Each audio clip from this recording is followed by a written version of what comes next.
Greetings, this is August. I heard you have a taste for weirdly obsessively cool things. Perhaps you like the more niche and unique editions, or maybe you too like looking totally not AFK, so you can go outside and touch the grass? Oh no! Oh no! One of Conquerors Blade's newest additions came in our last season with the Order of the Dragon, and while I'm definitely no sweaty tryhard, these knights come with well-saturated healing, high mobility, and a mean charge, making them a rather powerful shock cavalry to your edition. So let's review the unit, and I'll share some of the tips and tricks of one of the most fun, unique, and favorite units I've ever touched in the game. So get ready, sit back, and if you need to revisit a section, or need subtitles, look down below. Starting off, the Order of Dragon are a Tier 5 gold unit, bolstering a 17 unit model count at the cost of 310 leadership. At this time, of course. Reduced by 16%, this becomes 260 leadership. The Order of Dragon are the star unit from the season Sacrum Romanum, accompanied by their double shock units, the blue Doppelsolders and purple Zealots.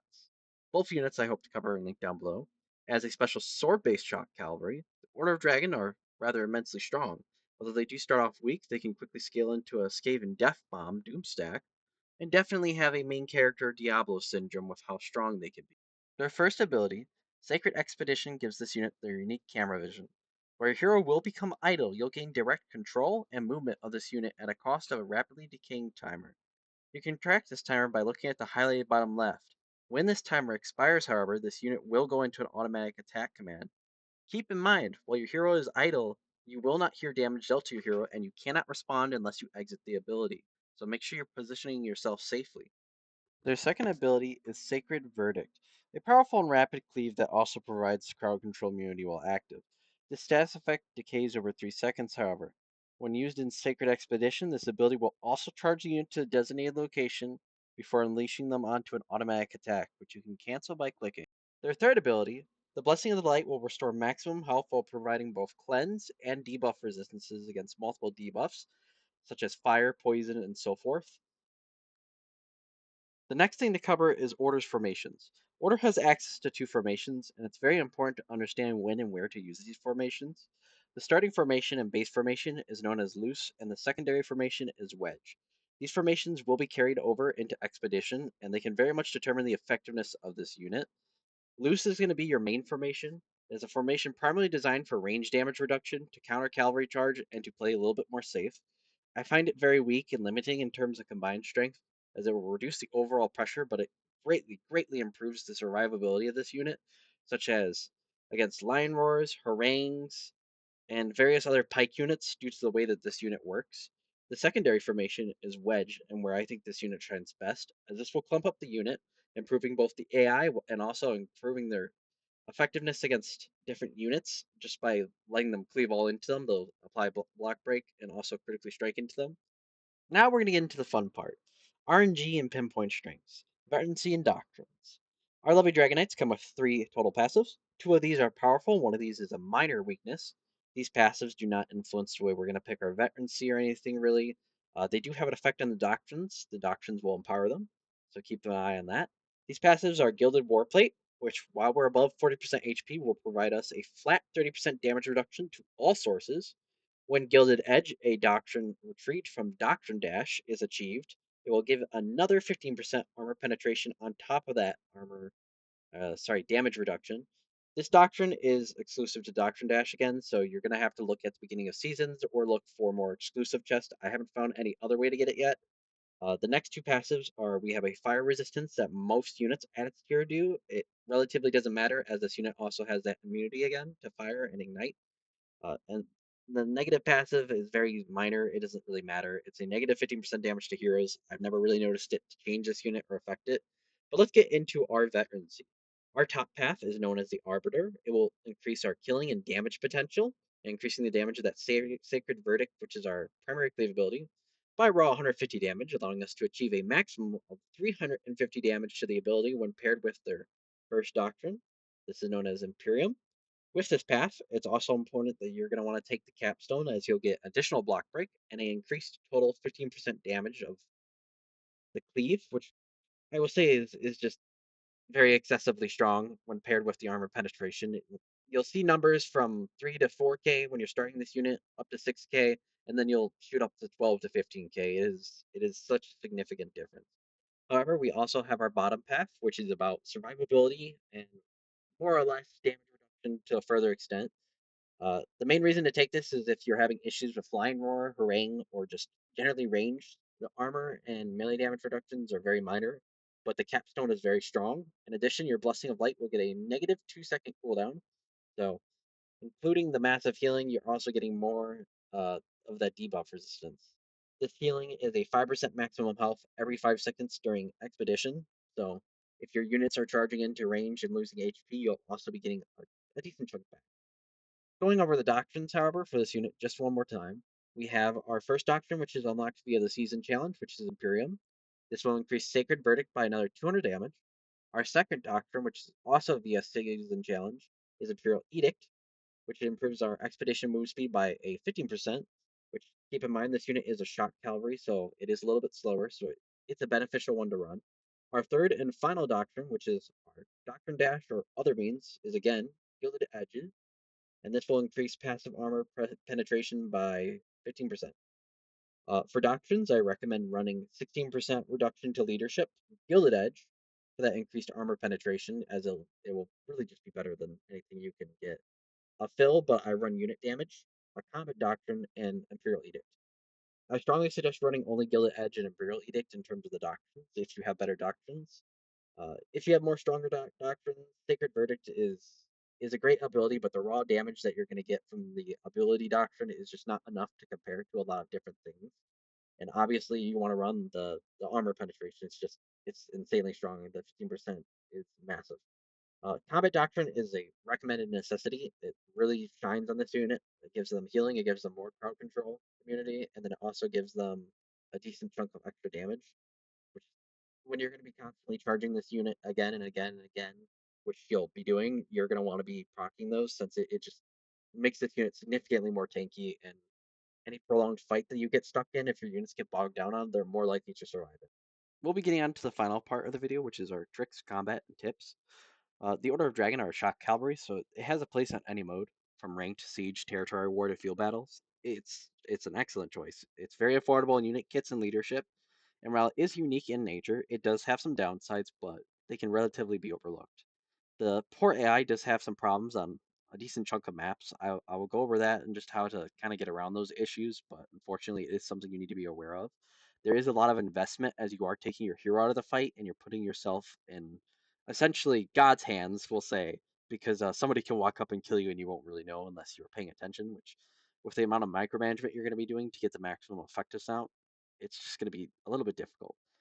It's best to avoid the maps that do have a lot of the obstacles, like especially the trench filled maps. Those are probably some of the worst maps for this unit, just because the AI will split and really just bug out. And be mindful with those large over large gates. I'm gonna say large over large gates just because I don't really know how to word it. It's just the way that they have the camera and the high angles, it can really mess up the AI. I hope that it's fixed one day. So the maps that are Sabaton and Valley Fortress for those trenches, and I believe Hidden City, and there's one more for those really tall structures that create those problems. It can be very frustrating and it will lead to deaths, but again, don't let it affect you. But we'll try to give you the best tips and tricks on that sort of deal. uh well, me, I guess I shouldn't say we, but from what I've understood from the community and how we've played this unit, this is the best way to get around it.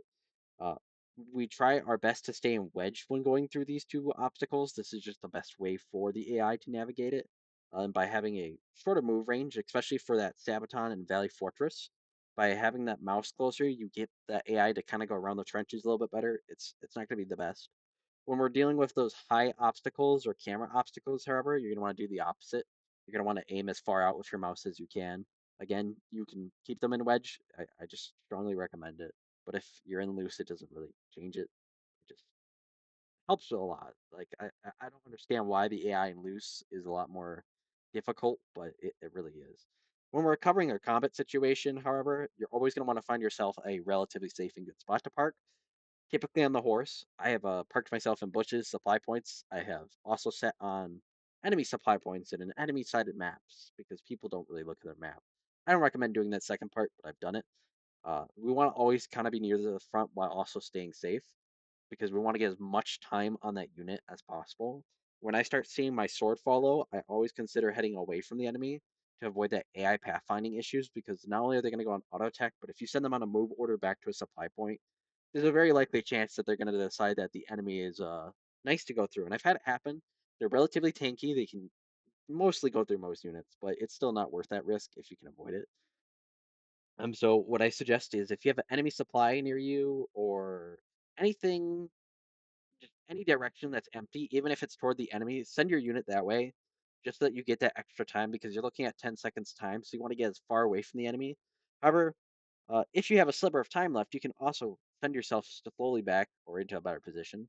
What I tend to do is I start sending my unit back towards me once I'm at about 25% left. That way it's closer to me, and then I know that they're not going to get stuck up on anything or get killed that way. If they do, then it's kind of just bad luck. Um, what I also like to do, while it is a lot more risky, is go up onto the walls, especially when I'm playing as a defender. I still do it as an attacker, but it's relatively not as necessary, just because it gives you that better battlefield vision, allows you to command that unit and move them around when you're not using the ability, while also giving you the vision of course, the map.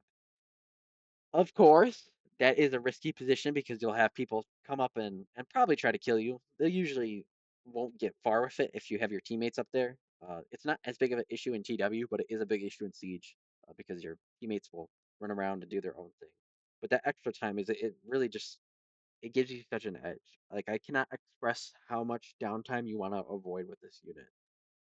However, we also want to be aware that people are going to respond equally to this unit. It is a very micro intense unit, but it's also a very punishing unit against enemies. So we can force the enemy to respond with pikes, cavalry, or even heroes. And it's very good. So by having that extra mobility and awareness, we can just move around those pikes and those other units because a lot of people will move their pikes to brace, thinking that it will stop cavalry. But you can again go around their backs and go around their sides. You can poke them at their sides. You can poke them at their backs, or you can just go completely around them, ignore them, which is what I typically do. When you're going into that charge, again, you're gonna want to cancel it pretty much immediately once you get that full auto, just because the way that the AI works is it will go into an auto attack and split the unit. And if you wait and get that first auto in and then use the charge immediately, you can get that empowered cleave and then another auto before even getting out of most blobs. So it's really good.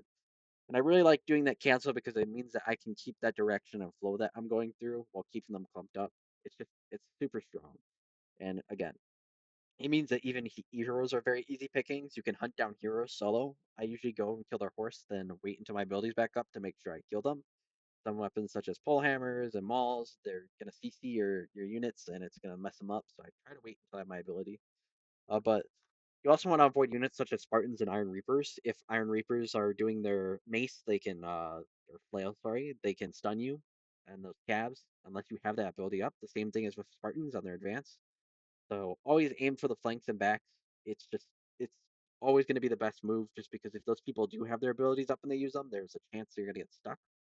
So it's best to put that extra damage out anyways from the back and then also play a little bit more safer. But it all depends on your playstyle. You can run these units through a lot of units. Like the amount of units you can run through with the order and all of them will walk through and just be perfectly fine. It's very nice. So having that counter doctrine though also does help with that. Uh, and also helps with playing against more pike units because the extra CC immunity means that if you get stuck, those pikes aren't going to get you. So keep that in mind. One of the best ways also I found is that this unit will teach you a lot about the game because you'll have a lot more interactions. You'll learn a lot more. You'll also be able to see what each unit does while also knowing where and how to pick them out. This is one of those units that rewards playing both good and bad sort of deal because you can punish people that are out of position and easily punishable, but you can also punish units by giving good positioning. Just those units by going around them or finding those different flanks because even if you have pikes blocking away, I can go all the way back to their spawn and go around sort of deal. So even brace pikes, brace pikes, there are a lot of brace pikes that you can go through. Just keep that in mind. When dealing with brace pikes, if it's tier 3 and below, relatively you can go through it safely. When you're looking at tier 4s like Forticia Bays, uh, the new bill hooks, etc., IPGs you can go through sometimes if they're not doing the advance, but relatively you want to play them safe. But if you've got a 45-degree angle, if you're going to go at pikes, it's a lot safer. But again, I don't recommend it. Just be aware this unit it's extremely obnoxious, especially playing against it. So people will probably take out pikes that are better to fight you, or they'll hunt you down with cav. So you want to make those hits quick and fast. Like you want to play this unit like a very much skirmisher unit As a shock cab, you go in, you hit, and you leave just because it gives them very little time, and then you go back in, and then you go back in, and then you leave. It's just that constant repeat. Hit maybe twice, leave, hit once, leave. You want to keep it inconsistent. But with that aside, I hope you found this guide useful. This is literally my favorite unit. It's my champion unit. It's a very strong season, relatively all the way around. The two shock units are great. They both have their own strengths and weaknesses, but Zealots are probably one of the best shock to get out of a season, in my opinion. Next to a few of the other units like Wukong Pit Pikes, they're just very good for their jobs and very good against things like stalwarts. So uh, I hope you keep winning. And if you have any questions, comments, concerns, please post them down below.